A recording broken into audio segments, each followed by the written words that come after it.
السلام علیکم۔ ایران نے مکہ معاہدے میں شمولیت کا اعلان کر دیا۔ Field marshal general Syed Asim Munir آج تہران پہنچ رہے ہیں۔ خطے کا نقشہ بدل دیا جائے گا۔ پورے اسرائیل میں کپکپی طاری ہو چکی ہے۔ آج کی یہ خبر نہ صرف جنوبی ایشیا بلکہ پوری اسلامک دنیا کے لیے تاریخی حیثیت رکھتی ہے۔ وہ خبر جو دشمن کے کیمپ میں شدید بے چینی پیدا کر رہی ہے۔ پاکستان، سعودی عرب، ترکی اور ایران کے درمیان نئے اتحاد کی بنیاد رکھی جا رہی ہے۔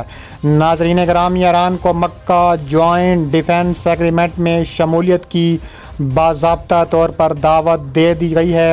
اسرائیلی اخبار دی یروشلم پوسٹ نے الجزیرہ کے حوالے سے رپورٹ کیا ہے کہ ایرانی پارلیمنٹ کے اعلیٰ اہلکار مہدی رحیمی نے تصدیق کی ہے کہ ایران کو مکہ دفاعی معاہدے میں شامل ہونے کی دعوت ملی ہے اور یہ معاملہ اس وقت زیر غور ہے۔ مہدی رحیمی نے واضح الفاظ میں کہا ہے کہ خطے کے ممالک علاقائی سیکیورٹی چھتری کی طرف بڑھ رہے ہیں اور یہ ایران کے لیے فتح ہے کیونکہ ایران طویل عرصے سے اسی بات کی وکالت کر رہا تھا۔ ناظرین گرامی، مکہ جوائنٹ ڈیفنس ایگریمنٹ 8 اگست 2026 کو مکہ مکرمہ میں دستخط ہوا تھا۔ اس معاہدے پر سعودی عرب کے ولی عہد شہزادہ محمد بن سلمان، ترک صدر رجب طیب اردوان اور پاکستان کے وزیر شہباز شریف نے دستخط کیے تھے۔ اس معاہدے کی سب سے اہم شق یہ ہے کہ تینوں ملک پر حملے میں سے کسی ایک ملک پر حملہ تصور کیا جائے گا۔ ترک وزیر خارجہ حاکان فیدان نے اسے نیٹو کے آرٹیکل 5 سے تشبیہ دی تھی۔ اب اگر ایران بھی اس معاہدے میں شامل ہو جاتا ہے تو یہ اتحاد صرف 3 ممالک کا نہیں رہے گا بلکہ ایک وسیع تر علاقائی دفاعی ڈھانچہ بن جائے گا جو خطے کی طاقت کے توازن کو مکمل طور پر بدل دے گا۔ ناظرین، اس تاریخی پیش رفت کے عین درمیان field marshal general Syed Asim Munir Tehran کا دورہ کر رہے ہیں۔ جب یہ میں ویڈیو بنا رہا ہوں گا اس وقت تک تہران کا دورہ وہ تہران پہنچ چکے ہوں گے۔ Field marshal general Syed Asim Munir کا یہ دورہ نہایت اہم ہے۔ وہ نہ صرف ایران اور امریکہ کے درمیان ثالثی کا کردار ادا کر رہے ہیں بلکہ مکہ معاہدے کو مزید مضبوط بنانے اور ایران کو اس اتحاد میں شامل کرنے کی کوششوں میں پیش ہیں۔ ان کا تہران کا دورہ اس بات کا واضح علامت ہے کہ پاکستان خطے میں امن، استحکام اور مسلم دنیا کے لیے مرکزی کردار ادا کر رہا ہے۔ ناظرین، یاد رکھیں کہ ایران نے ابتدا میں مکہ معاہدے پر محتاط رد عمل دیا تھا۔ ایرانی وزارت خارجہ کے ترجمان اسماعیل بقائی نے 10 اگست کو کہا تھا کہ تہران کو اس معاہدے سے کوئی تشویش نہیں۔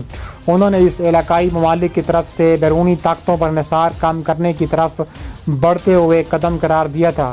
اب جب ایران کو باضابطہ دعوت مل چکی ہے تو صورتحال بالکل بدل گئی ہے۔ اگر ایران اس معاہدے میں شامل ہو جاتا ہے تو یہ اتحاد نہ صرف دفاعی بلکہ سیاسی اور اقتصادی طور پر بھی ایک طاقتور بلاک بن جائے گا۔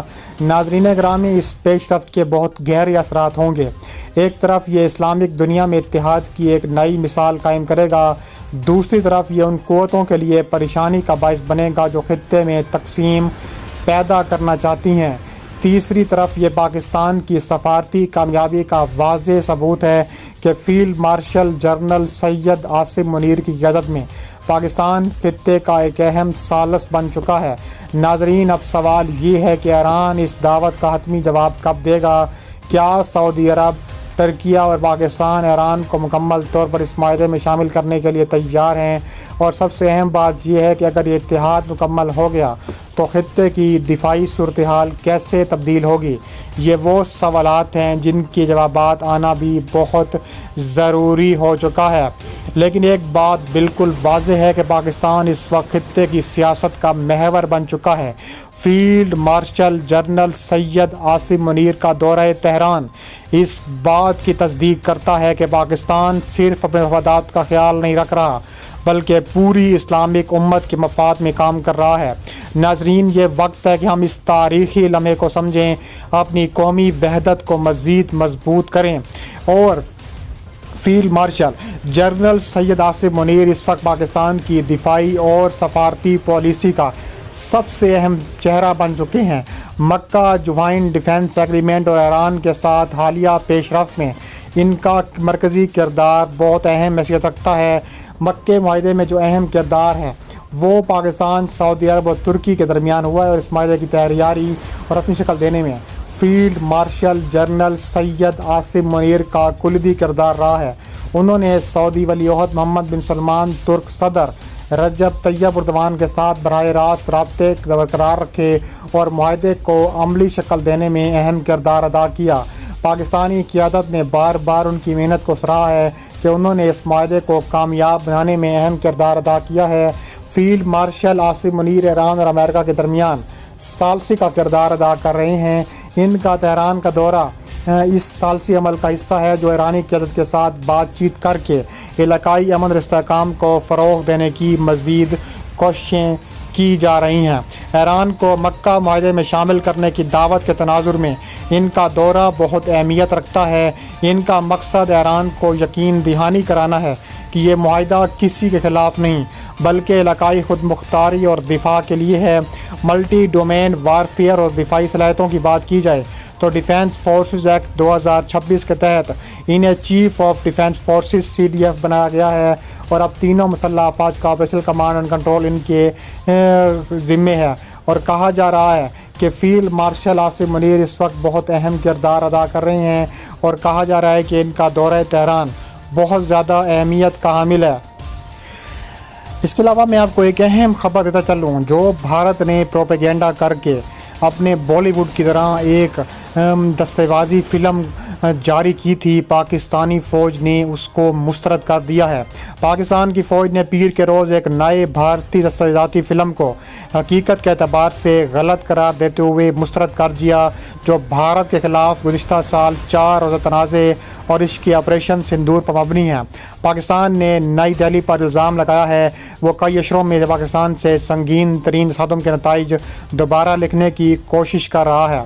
2 حصوں پر مشتمل ڈی کلاسیفائیڈ آپریشن سندور نامی دستاویزی فلم کا 15 اگست کو ڈسکوری چینل پر پریمیئر ہوا اور اس میں مئی 2025 میں پاکستان کے خلاف بھارت کی فوجی مہم کا احوال، ملک کی قومی سلامتی اور فوج کے سینئر حکام، آپریشنل کمانڈو اور لڑائی میں شامل دیگر افراد کے انٹرویوز کے ذریعے بیان کیا گیا۔